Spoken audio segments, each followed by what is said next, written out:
બિહારમાં ફરી એકવાર નીતિશ કુમારની સરકાર, એનડીએને પૂર્ણ બહુમત, એનડીએને 125, મહાગઠબંધનને 110 બેઠક મળી. પીએમ મોદીએ ટ્વીટ દ્વારા લોકોનો માન્યો આભાર. ગુજરાત વિધાનસભાની 8 બેઠકો પર ભાજપનો વિજય, ભાજપ પ્રદેશ પ્રમુખ પાટીલનું સુરત એરપોર્ટ પર સ્વાગત, તો કોંગ્રેસના સુપડા સાફ. કોંગ્રેસ પ્રદેશ પ્રમુખ ચાવડા અને ધાનાણીએ પરિણામોની સ્વીકારી હાર, કહ્યું બેના કારણો કરશું મનોમંથન, રાજીનામું આપવાની દર્શાવી તૈયારી. કેન્દ્રીય ગૃહમંત્રી અમિત શાહ આજે આવશે ગુજરાત, કચ્છમાં ધોરડો ખાતે કરશે રાત્રિ રોકાણ, તો 2 દિવસના કાર્યક્રમ બાદ પરિવાર સાથે મનાવશે દિવાળી. આજે પાટનગર ગાંધીનગરમાં કેબિનેટની બેઠક, સીએમ રૂપાણીની અધ્યક્ષતામાં આયોજન, ફટાકડા ફોડવા શાળું શરૂ કરવા લેવાઈ શકે છે નિર્ણય. જામનગર દેશ શર્મસાર કરતો કિસ્સો, 11 વર્ષની બાળકી પર સગા બાપે કર્યું દુષ્કર્મ, પોલીસે આરોપી સામે કાયદેસરની કાર્યવાહી હાથ ધરી. રાજ્યમાં કોરોનાના નવા 1049 કેસ, કુલ કેસનો આંક 1.82 લાખને પાર, તો રાજ્યમાં રિકવરી રેટ વધી 91.11% પાર.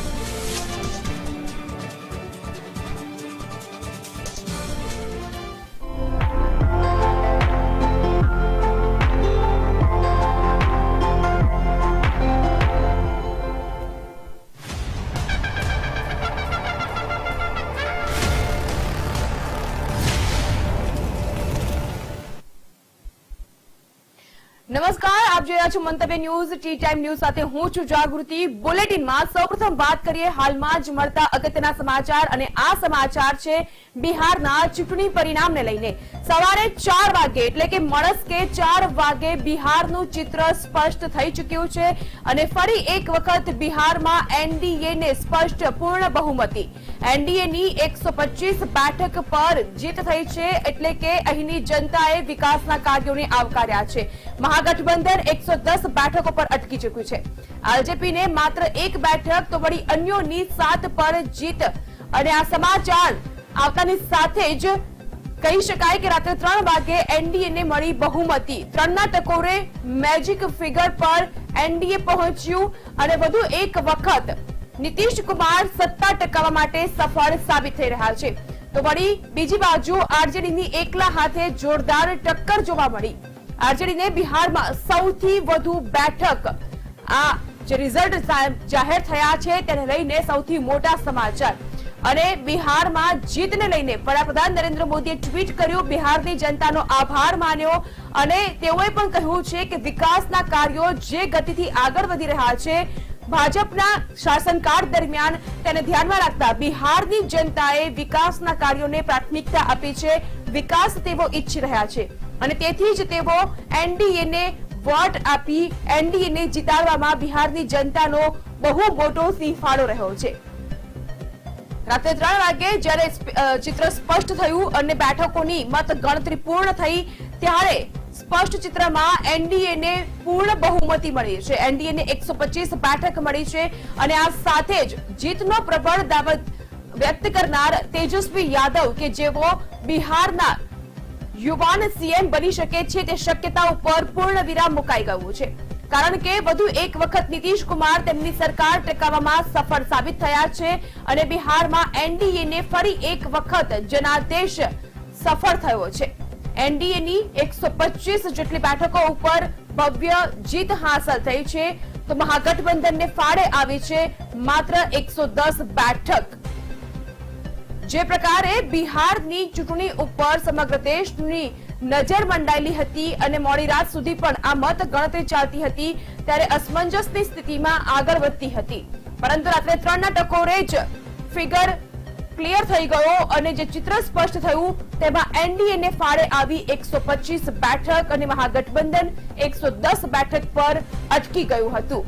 આરજેડીને બિહારમાં સૌથી વધુ બેઠક મળી, અને આ જીત બાદ વડાપ્રધાન નરેન્દ્ર મોદીએ ટ્વીટ કર્યું, બિહારની જનતાને આભાર માન્યો, અને તેઓએ સહર્ષ સ્વીકાર કર્યો, અને વિશ્વાસ પણ આપ્યો છે કે વિકાસના કાર્યો આ જ રીતે પ્રગતિના પંથે આગળ થતા રહેશે. કારણ કે બિહારની જનતા એ વિકાસ ઝંખી રહી છે, અને ભાજપ સરકાર પણ આ વિકાસના કાર્યો કરવા માટે કટિબદ્ધ છે, અને પ્રાથમિકતા પણ દેશને વિકાસની ગતિએ આગળ લઈ જવા ઉપર છે.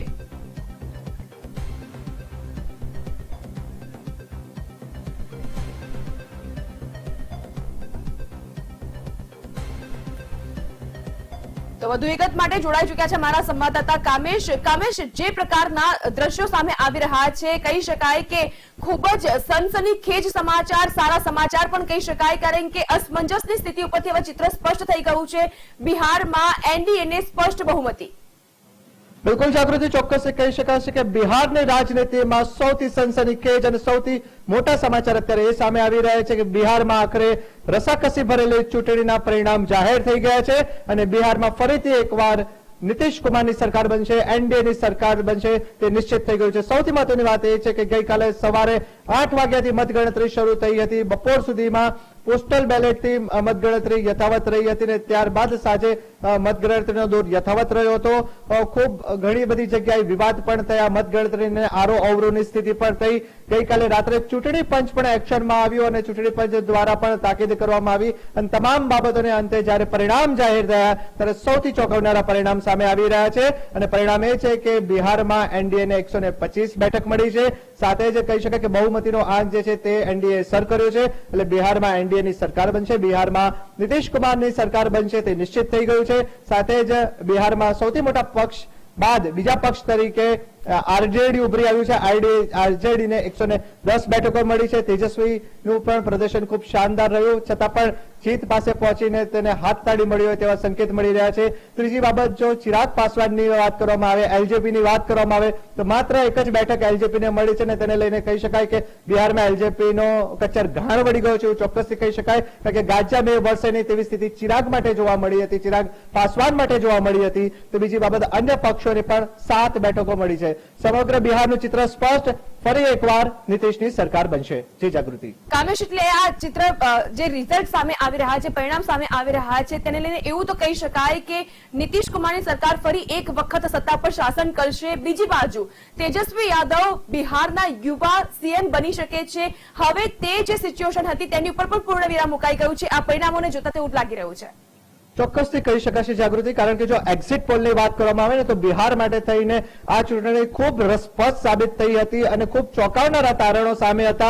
બીજી બાબત એ પણ હતું કે એક્ઝિટ પોલની જો વાત કરવામાં આવે તો તમામ એક્ઝિટ પોલ જે છે એ મોટા ભાગે ખોટા સાબિત થયા છે એવું ચોક્કસથી કહી શકાશે, કારણ કે એક્ઝિટ પોલના જે અગાઉના જે તારણો હતા એ તારણોમાં તેજસ્વીની સરકાર બનતી હોવાના સંકેતો મળી રહ્યા હતા. યુવા વર્ગ તેજસ્વીને પસંદ કરશે અને તેજસ્વીને સીએમ બનાવશે તેવી વાતોની ચર્ચાએ જોર પકડ્યું હતું, પરંતુ આ તમામ બાબતો ઉપર પૂર્ણ વિરામ મૂકાઈ ગયું છે અને અંતે જ્યારે પરિણામ સામે આવ્યું છે ત્યારે ફરી એકવાર બિહારમાં એનડીએની સરકાર બનવા જઈ રહી છે, એનડીએની સરકાર બનશે અને નીતિશ કુમાર 7મી વાર સીએમ પદના શપથ લેશે. સૌથી મોટી વાત છે અને એક બાજુ એ પણ કહી શકાય કે બિહારની જનતાની જો વાત કરવામાં આવે તો વિકાસને તેમણે પ્રાધાન્ય આપ્યો છે. બિહારમાં એક એંગલથી એમ પણ કહી શકાશે કે બિહારમાં મોદી મેજિક ચાલી ગયો છે. મોદી સરકારે કરેલા કામને બિહારી બાબુઓએ આવકાર્યા છે અને સાથે જ કહી શકાય કે મહાગઠબંધન અને આરજેડીની જે તાકાત હતી એ ક્યાંક ને ક્યાંક નબળી પડી હોય તેવા સંકેત પણ મળી રહ્યા છે. એટલે અત્યારનું હવે ચિત્ર સ્પષ્ટ છે અને બિહારમાં ફરી એનડીએની સરકાર બનશે. જી આભાર કામેશ, તમામ વિગત બદલ. તો બિહારનું ચિત્ર સ્પષ્ટ થઈ ચૂક્યું છે અને જે પ્રકારે એક્ઝિટ પોલ દર્શાવતું હતું રિઝલ્ટ, તેનાથી તદ્દન વિપરીત રિઝલ્ટ સામે આવ્યું છે. જ્યારે ઈવીએમ ખોલ્યા અને મત ગણતરી હાથ ધરાઈ ત્યારે રસાકસીના માહોલની રિયલ શરૂઆત થઈ હતી અને મોડી રાત્રે 3ના ટકોરે મત ગણતરી સંપન્ન થઈ અને જે પ્રકારની વિગતો સામે આવી રહી છે, મળસ કે વહેલી પરોઢે 4 વાગે બિહારનું આ જે રાજકીય સમીકરણ છે એ સ્પષ્ટ થઈ ગયું છે અને વધુ એક વખત નીતિશ સરકાર બનવા જઈ રહી છે અને નીતિશ કુમારનું શાસન અહીં જોવા મળશે. પરંતુ કહી શકાય કે જે પ્રકારે 3 તબક્કામાં ચૂંટણી પ્રચંડ બનાવ્યો હતો, પ્રચાર વેગ કર્યો હતો, વડાપ્રધાન નરેન્દ્ર મોદી ખુદ અહીં રેલી સંબોધતા હતા અને બિહારી બાબુની લેંગ્વેજમાં, બિહારી ભાષામાં તેઓએ બિહારી મતદારોને આકર્ષવાનો જે પ્રયત્ન કર્યો હતો તે પ્રયત્ન પણ અહીં સફળ થઈ રહ્યો છે, કારણ કે મોદી મેજિકની જેવી લહેર અહીં છવાઈ છે એ લહેર સ્પષ્ટપણે જોઈ શકાય છે, કારણ કે અહીં એનડીએને 125 જેટલી બેઠક મળી છે સ્પષ્ટ પૂર્ણ બહુમતી સાથે. હવે એનડીએની સરકાર અને કહી શકાય કે બિહારમાં વધુ એક વખત ભાજપનો ભગવો લહેરાઈ ચૂક્યો છે. એટલે બિહારનું ચિત્ર સ્પષ્ટ થઈ ચૂક્યું છે. જે પ્રકારના પરિણામો સવારે જાહેર થયા, વહેલી સવારે પરિણામ જાહેર થયા અને આ સાથે જ બિહારમાં જે રાજકીય સમીકરણ હતા એક્ઝિટ પોલને જોતા કે યુવા સીએમ બની શકે છે તેજસ્વી યાદવ, કારણ કે તમામ એક્ઝિટ પોલમાં તેજસ્વી યાદવના પક્ષે પૂર્ણ અને સ્પષ્ટ બહુમતી દેખાતી હતી અને એક્ઝિટ પોલથી તદ્દન અલગ જ પ્રકારના તદ્દન વિરોધી જે રિઝલ્ટ પરિણામ છે એ ઈવીએમની મતગણતરી જ્યારે હાથ ધરવામાં આવી અને ઈવીએમ માંથી જ્યારે એક વોટ બહાર નીકળતા હતા ત્યારે આ સાચું પરિણામ સામે આવ્યું છે અને ફરી એક વખત નીતિશની સરકાર આવી ગઈ છે બિહારમાં અને બિહારની જનતાએ પણ કેન્દ્ર સરકારના વિકાસની રાજનીતિ, કેન્દ્ર સરકારના વિકાસના કામને પ્રાથમિકતા આપી હોય તેવું સ્પષ્ટ લાગી રહ્યું છે કારણ કે એનડીએને ફાળે ગઈ છે 125 બેઠક અને રિઝલ્ટ સામે આવતાની સાથે જ વડાપ્રધાન નરેન્દ્ર મોદીએ બિહારની જનતાનો આભાર માન્યો અને તેઓએ વિકાસના કામને વેગ આપવાની, ગતિ આપવાની કટિબદ્ધતા પણ દર્શાવી.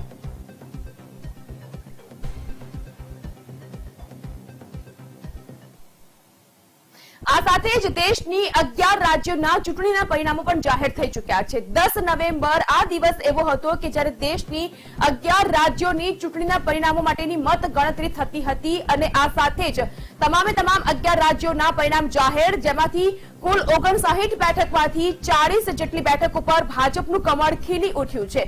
મધ્યપ્રદેશ 28 બેઠકમાંથી 19 પર ભાજપની જીત.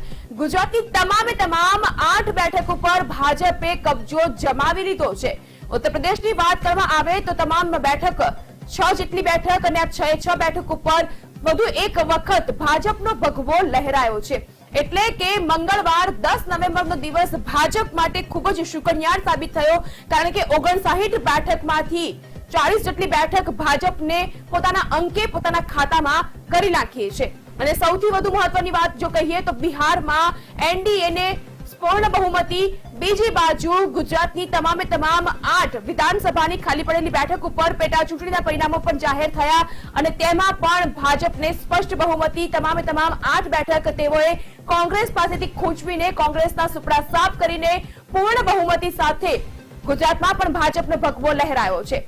એટલે કહી શકાય કે દેશની 11 રાજ્યની જે પેટા ચૂંટણી માટેનું મત ગણતરી હાથ ધરવામાં આવી હતી, ચૂંટણીના પરિણામો જાહેર થયા છે 11 રાજ્યોની બેઠકો ઉપર, તેમાં ભાજપનો દબદબો જોવા મળી રહ્યો છે અને શાનદાર ભાજપે ઉજવણી કરી આ જીતની કારણ કે 59 બેઠક કુલ 11 રાજ્યોની અને તેમાંથી 40 બેઠક ભાજપે પોતાના ખાતામાં જમા કરાવી છે.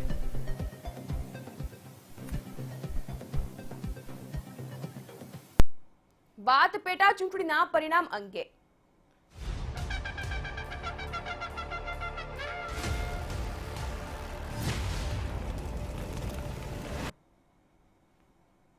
ગુજરાત વિધાનસભાની ખાલી પડેલી 8 બેઠકો ઉપર 3 નવેમ્બરે મતદાન થયું અને તે વખતે પ્રબળ આશાવાદ વ્યક્ત કરવામાં આવ્યો હતો ભાજપ અને કોંગ્રેસ તરફથી કે અમારી જીત નિશ્ચિત છે. પરંતુ જ્યારે 10 નવેમ્બરે મત ગણતરી હાથ ધરાઈ ત્યારે આ ચિત્ર સ્પષ્ટ થઈ ગયું અને ભાજપનો જે 100% જીતનો આશાવાદ હતો એ સફળ સાબિત થયો છે. કોંગ્રેસના સુપડા સાફ કરીને ભાજપ 8 બેઠક ઉપર પોતાનો ભગવો લહેરાવી ચૂક્યું છે. કોંગ્રેસ ભાજપના વોટ શેરમાં 20%નો જંગી તફાવત આ પરિણામમાં આપણને જોવા મળ્યો. જે પ્રકારની વિગતો સામે આવી રહી છે, જે પ્રકારના દ્રશ્યો સામે આવી રહ્યા છે, તે દ્રશ્યો પણ સૂચવી રહ્યા છે કે તમામ 8 બેઠક ઉપર ભાજપનું કમળ શાનદાર ખીલ્યું છે. ભાજપની વિધાનસભામાં કુલ હવે 111 જેટલી બેઠક થઈ ચૂકી છે. કોંગ્રેસે 8 બેઠક ગુમાવતા હવે ફક્ત કોંગ્રેસ પાસે 66 બેઠક જ રહી છે. એટલે કહી શકાય કે 20% જેટલો શહેરમાં જંગી તફાવત જોવા મળી રહ્યો છે. તો બીજી બાજુ કોંગ્રેસ પણ આ કારમી હારનો સ્વીકાર કરી રહ્યું છે અને તેઓએ જે પ્રકારના આક્ષેપ પ્રત્યાક્ષેપ કર્યા હતા ચૂંટણી પ્રચાર દરમિયાન તે તમામ આક્ષેપનો રદિયો જનતા જનાર્દને આપ્યો છે. ભાજપને જીતાડીને આક્ષેપ પ્રત્યાક્ષેપના મારા વચ્ચે બે મુખ્ય રાજકીય પક્ષોમાંથી કોણ બાજી મારશે અને કોણ પરત ફરશે તેવા સંકેત ઉપરથી આ જે દ્રશ્ય જોઈ રહ્યા છો વિગત સામે આવી રહી છે. પરિણામ પણ સ્પષ્ટ કહી રહ્યું છે કે ભાજપનો ભગવો લહેરાઈ ચૂક્યો છે તમામ 8 બેઠક ઉપર અને આ સાથે જ ભાજપની વિધાનસભામાં કુલ 111 બેઠક અને કોંગ્રેસના ફાળે ફક્ત 66 બેઠક.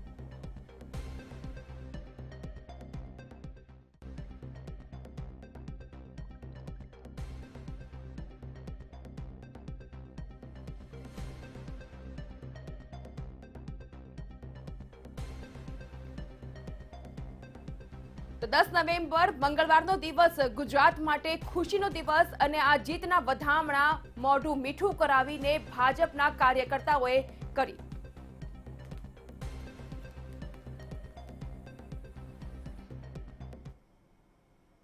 ગુજરાત વિધાનસભાની 8 બેઠક ઉપર પેટા ચૂંટણીમાં ભાજપની ભવ્ય જીત સામે આવી છે.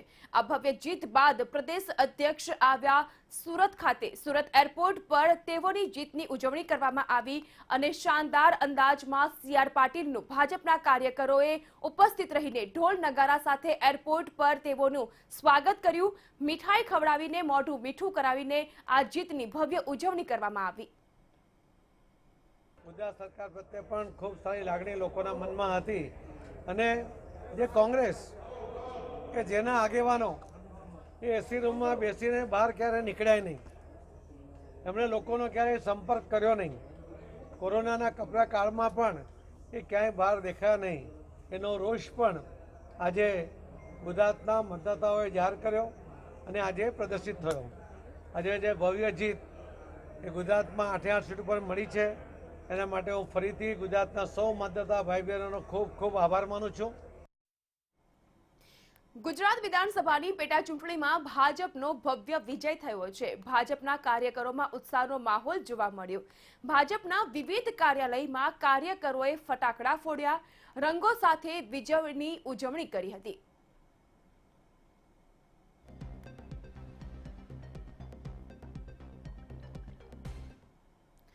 ગુજરાત પેટા ચૂંટણીમાં કોંગ્રેસની ભૂંડી હાર થઈ છે. તમામે તમામ 8 બેઠક ઉપર ભાજપનો ભગવો લહેરાયો અને કોંગ્રેસના માથે આવ્યા હારના ઠીકરા. કોંગ્રેસ વાળાએ ખૂબ મારા વિરુદ્ધમાં પ્રચાર કર્યો, એને લોકોએ જવાબ આપી દીધો. આક્ષેપો એવા મોટા કર્યા કે પ્રજાને સમજાવવા માટે અને મને હરાવવા માટે તમામ પ્રયાસો કરી લીધા. લોકો એને જાકરો આપી દીધો અને લોકો એને કહી દીધું કે જેવી કાકડીયા કોણ છે એને મત આપી અને અમે વિજય બનાવ્યા. આજે એને ખ્યાલ આવી ગયો કે આક્ષેપો કરતા બધા બંધ થઈ ગયા છે. 22 કરોડથી ચાલુ કર્યું હતું, છેલ્લે 1 કરોડ સુધીના આક્ષેપો કર્યા, તો સદંતર ખોટા આક્ષેપો છે. આજે હું તમને કહું, હાર ભાળી ગયા હતા એટલા માટે આક્ષેપો કરતા હતા. માન્ય શ્રી વિજયભાઈ રૂપાણી સાહેબ મુખ્યમંત્રી છે, એની સરકારના કામગીરી અને માન્ય વડાપ્રધાન શ્રી નરેન્દ્રભાઈની કામગીરીના કારણે સમસ્ત સમાજ અને કાર્યકર્તાના કારણે આ ભારતીય જનતા પાર્ટી 61 વિધાનસભા એટલે કે લીંબડી, ચૂડા અને સાયલાના સર્વે જનતાનો હૃદયપૂર્વક હું આભાર માનું છું. વર્ષોથી ભારતીય જનતા પાર્ટીમાં કામ કરું છું, કાર્યકર્તા તરીકે પબ્લિક વચ્ચે રહ્યો છું અને ભારતીય જનતા પાર્ટીના સરકારના અનેક મીઠા ફળો જે વિસ્તારમાં ચાખ્યા છે એના કારણે આ જીત છે એ મારી જીત નથી પણ સર્વે કાર્યકર્તાની જીત છે. બસ આ ભારતીય જનતા પાર્ટીના જે અમારા રાષ્ટ્રહિતને જે કામ કરતી અમારે મોદી સાહેબની સરકાર અને ગુજરાતની રૂપાણી સાહેબની સરકારે જે લોકો માટેનું જે કામ કર્યું છે એના માટે આ ભારતીય જનતા પાર્ટીનું કમર જીતેલું. પાસે કોઈ બોલવાના મુદ્દા જ નથી એના સિવાય. કોંગ્રેસે એવું કહ્યું છે ગૃહમંત્રીએ સત્તાનો દુરુપયોગ કર્યો છે. કોઈ એવો સત્તાનો દુરુપયોગ કર્યો જ નથી પણ એમને ખબર પડી ગઈ હતી અમે હારવાના છે. ભારતીય જનતા પાર્ટી આજે સમગ્ર દેશની અંદર, વિશ્વની અંદર જેમનો ડંકો વાગે છે, વિશ્વની અંદર સૌથી મોટી પાર્ટી છે. એ પાર્ટીની અંદર હું ભારતીય રાષ્ટ્રીય કોંગ્રેસમાંથી ભારતીય જનતા પાર્ટીમાં જોડાયો. ત્યારબાદ સમગ્ર મારા વિધાનસભા મત વિસ્તારના જે મતદારો છે એ મતદારોએ મારા ઉપર જે વિશ્વાસ મૂક્યો છે અને પાર્ટીએ પણ મારા ઉપર જે વિશ્વાસ મૂક્યો છે એ સૌની બધાની અમારી જીત છે. આ સાથે જ ભાજપે 8 વિધાનસભાની પેટા ચૂંટણીમાં જીત મેળવી લીધી છે, ત્યારે ભાજપના ઉમેદવારો અને કાર્યકરોમાં ખુશીનો માહોલ વ્યાપી ગયો. એક પ્રજાને ગુજરાત સરકાર, કેન્દ્ર સરકાર ઉપર પૂરેપૂરો વિશ્વાસ છે. લોકોએ વિશ્વાસ મૂકી અને ભારતીય જનતા પાર્ટીના કાર્યકર્તાની જીત છે. પછી એના સિવાય જે કોંગ્રેસ વાળાએ ખૂબ જ કાદો ઉપાડ્યો, મારા ઉપર ઉછાળ્યો. અમારા પ્રદેશના સેનાપતિ CR પાટીલ સાહેબ અને અમારા ગણપતભાઈ વસાવા સાહેબ, પૂર્ણેશભાઈ મોદી સાહેબ, કરશનભાઈ પટેલ સાહેબ, અશોકભાઈ દોરાજા સાહેબ, ઈશ્વરભાઈ પરમાર સાહેબ, આ બધા જ અમારા સુરત, નવસારી, તાપી બધા જ જિલ્લાના કાર્યકર્તાનો આ વિજય. અને એના પરિણામે હું અગાઉથી કહેતો આવ્યો છું કે આ વખતની મારી જીત અને લીડ અત્યાર સુધી નહોતી મેળવી એટલી મોટી લીડ હશે અને પરિણામે આપ જોઈ રહ્યા છો કે 20,000ની ઉપરની લીડ પર અમે લોકો પ્રસ્થાન કરી રહ્યા છીએ. હું મોરબા માળિયા પ્રજાજનો કાયમી ઋણી રહીશ અને મારી આ વિજય છે એ મારા પ્રત્યેક જનતા પક્ષના ચુનંદા કાર્યકરોની મહેનત અને જહેમતનું આ પરિણામ છે. અને મારો વિજય હું નમ્રપણે હું મારી મોરબી માળિયાની પ્રજાને સમર્પણ કરું છું અને મોરબી માળિયાના વિકાસ માટે હું ક્યારેય લગીરે પાછી પાણી નહીં કરું. મોરબી બેઠક ઉપર મતગણતરી હવે ગણતરીની જ પળોમાં શરૂ થવા જઈ રહી છે, ત્યારે ભાજપના ઉમેદવાર બ્રિજેશભાઈ મેરજા આપણી સાથે છે. બ્રિજેશભાઈ, ઈવીએમ ખુલવા જઈ રહ્યા છે, શું લાગી રહ્યું છે? મોરબીની જનતાએ શા માટે બ્રિજેશ મેરજાને પસંદ કર્યા હોય? મોરબી જનતા શખ્સને પસંદ નથી કરતી, પક્ષને પસંદ કરે છે. અને અહીં કેન્દ્ર સરકાર જ્યારે આદરણીય નરેન્દ્રભાઈ મોદીના વડપણ હેઠળની હોય, આદરણીય શ્રી વિજયભાઈ રૂપાણી અને શ્રી નીતિનભાઈ પટેલની સરકાર હોય, ભારતીય જનતા પક્ષની સરકારો થકી થયેલા લોકાભિમુખ કામો હોય, એ કામોને મોરબી માળિયાની જનતાએ મંજૂરી મારવાની, મોહર મારવાની, મંજૂરીને મોહર મારવાનો જે વેળા આવી હોય, એ વેળાને અવસરમાં પલટાવીને અહીં શખ્સ નહીં પણ પક્ષને આ ચૂંટણીમાં, પેટા ચૂંટણીમાં વિજયી બનાવીને હું તો એક પ્રતિક કમળનું લઈને આવ્યો છું. બ્રિજેશ મેરજા તો એક જેને કહીએ કે નિમિત્ત છે, પણ અહીં કમળ ખીલશે અને હજારો મતદારોના દિલ ઝૂમી ઉઠશે. કમળ ખીલશેની વાત કરો છો, કેટલાના વોટોની લીડ સાથે આપ આ બેઠક જીતશો? આમ તો અમે અગણિત કામો કરનારા છીએ અને એમાં ક્યાંય ગણિત માનતા હોતા નથી, પણ કલ્પનાતીત મતોથી આજ પેટા ચૂંટણીમાં વિજય થશે એ સુનિશ્ચિત છે. આભાર આપનો. તો આ હતા ભાજપના ઉમેદવાર બ્રિજેશભાઈ મેરજા. તેમનું કહેવું છે કે આ બેઠક ઉપર કલ્પના પણ ન કરી શકાય તે પ્રકારની લીડથી તેમની જીત થશે. કેમેરામેન મુંજાલ સાથે રીમા દોશી, ન્યૂઝ મોરબી. ગુજરાતની પેટા ચૂંટણીમાં ભાજપની જીતનું વિશ્લેષણ કરીએ તો એવા અનેક મુદ્દા મળશે કે જે કારણભૂત બન્યા હોય, પરંતુ આપણે મુખ્ય 8 કારણોની વાત કરીશું કે જેનો સિંહ ફાળો ગુજરાતને જીત અપાવવામાં મહત્વનો સાબિત થયો હોય. નરેન્દ્ર મોદીનો જાદુ. કોઈ માને કે ન માને, પણ ગુજરાતમાં આટલી પ્રચંડ જીત પાછળ નરેન્દ્ર મોદીનો ચહેરો ખૂબ કામ કરી ગયો. ભલે તેમણે ગુજરાતમાં પ્રચાર ન કર્યો, પરંતુ ચૂંટણી પહેલા ગિરનાર રોપવે અને સીપ્લેનના ઉદ્ઘાટન કરી મોદીએ મતદારોને એક મેસેજ જરૂર આપ્યો હતો, જે મેસેજ રંગ લાવ્યો. ઉપરાંત ગુજરાતમાં મોદી હજુ લોકપ્રિય છે તે પણ ફરી સાબિત થઈ ગયું. પ્રદેશ ભાજપની રણનીતિ. વાઘાણીની વિદાય અને CR પાટીલના પ્રદેશ પ્રમુખ બન્યા બાદ લાગતું હતું કે ભાજપને આ ચૂંટણીમાં ધારી સફળતા નહીં મળે, પણ પાટીલે સમગ્ર ગુજરાતની યાત્રા કરી કાર્યકરોને એકજૂટ કર્યા, બેઠકો પર બેઠકો કરી રણનીતિ સમજાવી. દિલ્હી સાથે પણ તેઓ સતત સંપર્કમાં રહ્યા. કોંગ્રેસમાંથી ભાજપમાં આવેલાને ટિકિટ આપવાની તેમની રણનીતિ પણ સફળ થઈ. તો ગઢડા, લીંબડી અને ડાંગમાં ભાજપના જૂના જોગીઓને ટિકિટ આપવાનો પ્લાન પણ સફળ રહ્યો. મજબૂત સ્થાનિક સંગઠન. પ્રદેશ નેતાગીરીની સાથે આ તમામ બેઠકોનું સ્થાનિક સંગઠન પણ ખૂબ મજબૂત જણાયું. ક્યાંક પક્ષમાં આંતરિક વિખવાદ સામે ન આવ્યો. કાર્યકરોએ પણ મુખ્ય ચૂંટણી જેવી ધગશથી જ કામ કર્યું. યોગ્ય ઉમેદવાર. જો આ ચૂંટણી પરિણામનું વિશ્લેષણ કરીશું તો સમજાશે કે ભાજપે એવા જ ઉમેદવાર પર જુગાર ખેલ્યો કે જેઓ જીતી શકતા હતા. 1-2 બેઠક પર ઉમેદવારને લઈ પક્ષમાં તર્ક વિતર્ક હતા, પણ તૈયારી એટલી સબળ હતી કે ઉમેદવારની પસંદગીમાં ભાજપે થાપ ન ખાધી. કોંગ્રેસની નબળી નેતાગીરી. ગુજરાતની દરેક ચૂંટણીની માફક આ પેટા ચૂંટણીમાં પણ કોંગ્રેસની નબળી નેતાગીરીની ખામીઓ સાર્વજનિક થઈ. જાણે પક્ષને ચૂંટણીમાં રસ જ ન હોય તેમ લાગ્યું. પ્રદેશ પ્રમુખ અમિત ચાવડા પોતાની રીતે લડતા હતા, તો ધાનાણી પોતાની રીતે.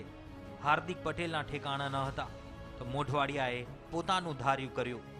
એક નૌકામાં સવાર બધા નેતાઓએ અલગ અલગ દિશામાં હલેસા મારતા કોંગ્રેસની નૌકા તરી નહીં પણ ડૂબી. કોંગ્રેસે ઉમેદવારની પસંદગીમાં થાપ ખાધી. જ્યારે કોંગ્રેસે પેટા ચૂંટણી માટે ઉમેદવારો જાહેર કર્યા, ત્યારે જ રાજકીય વિશ્લેષકોએ ભવિષ્યવાણી કરી દીધી હતી કે આ સંઘ દ્વારકા નહીં પહોંચે. ભાજપના ઉમેદવારને ટક્કર આપવાની વાતો દૂર રહી, તેમની સામે ઊભા રહેવાની સમર્થતા દર્શાવવાની હિંમત એક પણ ઉમેદવારમાં ન દેખાઈ. ઉમેદવારોએ પણ બંને પક્ષના ઉમેદવારના બળમાં પારખા કર્યા, જેમાં ભાજપના ઉમેદવારનું પલ્લું સ્વાભાવિક રીતે ભારે જ પડ્યું. કોંગ્રેસનો આંતરિક જૂથવાદ. કોંગ્રેસે આ પેટા ચૂંટણીમાં આંતરિક જૂથવાદ ચાલુ રાખ્યો. કોઈ બેઠક પર જિલ્લા પ્રમુખો અને ઉમેદવારને મનમેળ ન દેખાયો, તો કોઈ બેઠક પર ઉમેદવાર સામે કાર્યકરોને વાંધો પડ્યો. પ્રદેશની નેતાગીરી પણ ગ્રુપમાં વહેંચાયેલી જોવા મળી. કોંગ્રેસને કેન્દ્રીય નેતૃત્વનો સહકાર નહીં. જેવી રીતે ભાજપના અમિત શાહ અને નરેન્દ્ર મોદીના અનુભવનો લાભ મળ્યો તેવો લાભ ગુજરાત કોંગ્રેસને ન મળ્યો. દિલ્હીમાં બેઠેલા નેતાઓ તો જાણે ગુજરાતની ચૂંટણીમાં રસ જ ન હોય તેવી રીતે મુદ્રામાં દેખાયા, જેનું પરિણામ આજે સૌની સામે છે. બ્યુરો રિપોર્ટ, મંતવ્ય ન્યૂઝ. આ સાથે જ મહત્વના સમાચારની વાત કરીએ તો કેન્દ્રીય ગૃહપ્રધાન અમિત શાહ આવી રહ્યા છે ગુજરાત પ્રવાસે. જે પ્રકારની વિગતો સામે આવી રહી છે તે મુજબ 2 દિવસના પ્રવાસ પર આવી રહ્યા છે અમિત શાહ. આજે રાત્રે તેઓ કચ્છના ધોરડો ખાતે પહોંચશે. ધોરડોની તંબુ નગરીમાં તેઓ રાતવાસો કરે તેવી પણ શક્યતાઓ છે અને તેઓના આગમનને લઈને તમામ તૈયારીઓને આખરી ઓપ આપવામાં આવી રહ્યો છે. સરહદી ગામના અધિકારીઓ સાથે તેઓ ખાસ વાતચીત કરશે. તો વળી 12 નવેમ્બરના રોજ 3 જિલ્લાના સરપંચ સાથે પણ તેઓ મળશે અને મુલાકાત દરમિયાન સમીક્ષા ચર્ચા વિચારણા કરશે. કચ્છ બાદ અમિત શાહ સીધા જ અમદાવાદ આવે પરિવાર સાથે દિવાળી મનાવવા તેવી પણ શક્યતાઓ વ્યક્ત થઈ રહી છે. તો ટી ટાઈમ ન્યૂઝમાં આજે બસ આટલું જ. અન્ય વધુ સમાચાર માટે આપ જોતા રહો મંતવ્ય ન્યૂઝ. નમસ્કાર.